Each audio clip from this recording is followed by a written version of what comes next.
as ever, a quick open G reference.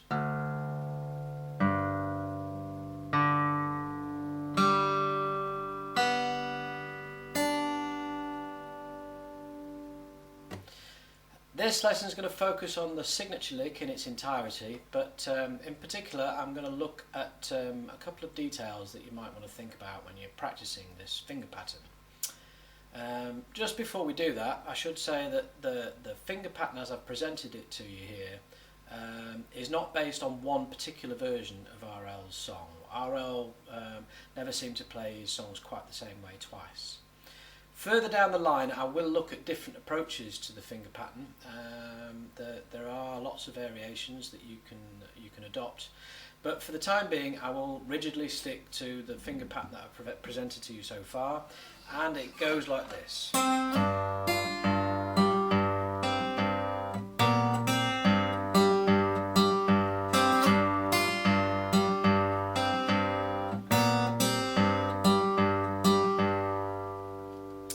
I've noticed when people are learning this finger pattern there have been a couple of stumbling blocks that seem to crop up again and again,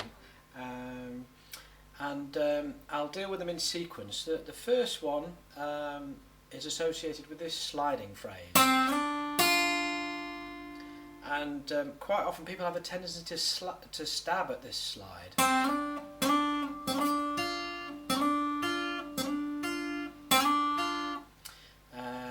What I'm going to suggest you do is think about that fretted B string on the first fret. It's actually a C, that note there, and hang on that C as long as you can before you slide.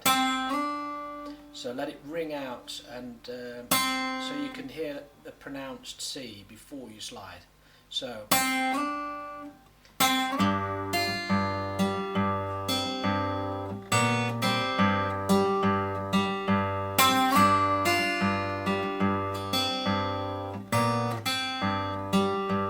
and as I've already mentioned, when you execute that slide, you want to arrive at that third fret at precisely the same moment that your thumb comes down on the bass note.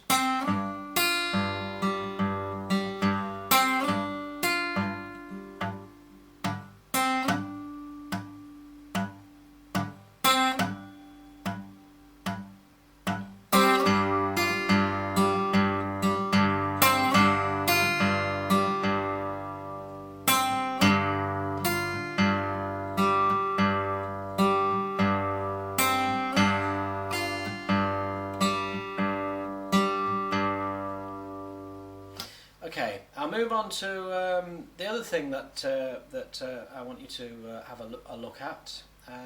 Again, it's a common stumbling block. It's a similar kind of issue, really.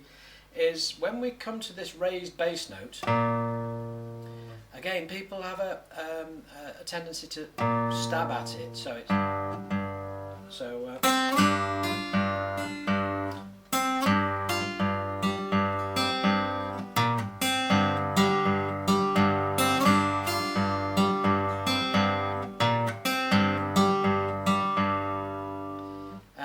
now, what we're aiming for with the bass is to have consistency of sustain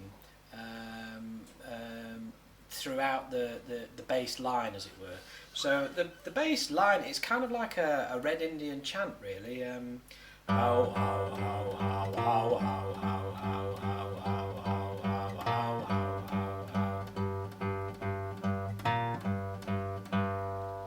And to keep that bass, for that bass to carry the sort of the hypnotic, trancey effect that R.L. does so well, we want the sustain of this raised bass note to reflect as closely as we possibly can the sustain of the open bass notes. And at the moment, everything should ring out open. We're not using any dampening at all. So when we're practicing it at this stage, we want everything to ring out nice and clear and open. So in practice, it's not as easy as it sounds.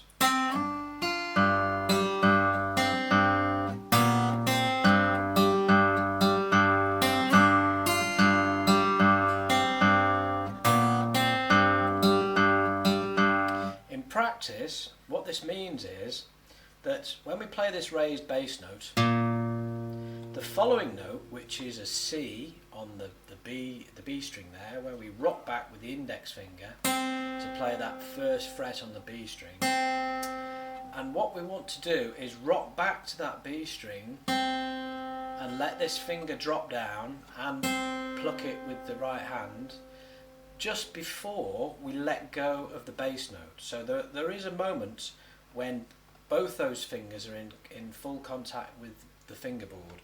The one that's holding down the bass note is holding down that A string, and the one that's holding down the B string to give us the C note, very briefly, they're held down simultaneously. So if you listen closely, you should be able to hear this.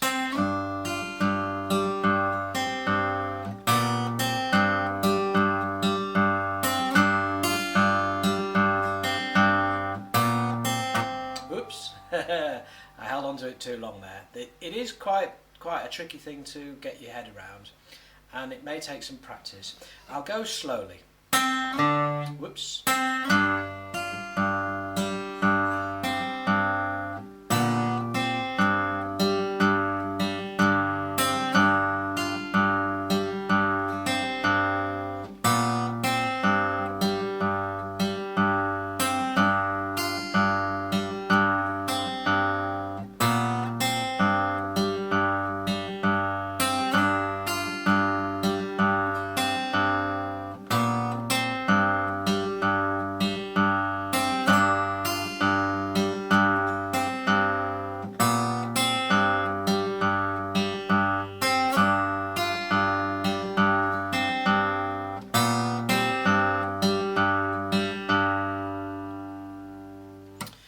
Okay, I think that's enough for this lesson, and gives you a couple of things to think about while you're practicing that signature lick. And you want to try and get the signature lick really solid and consistent with a nice kind of regular sound to it. But in the next lesson, I'm going to move on to the finger pattern for the verse.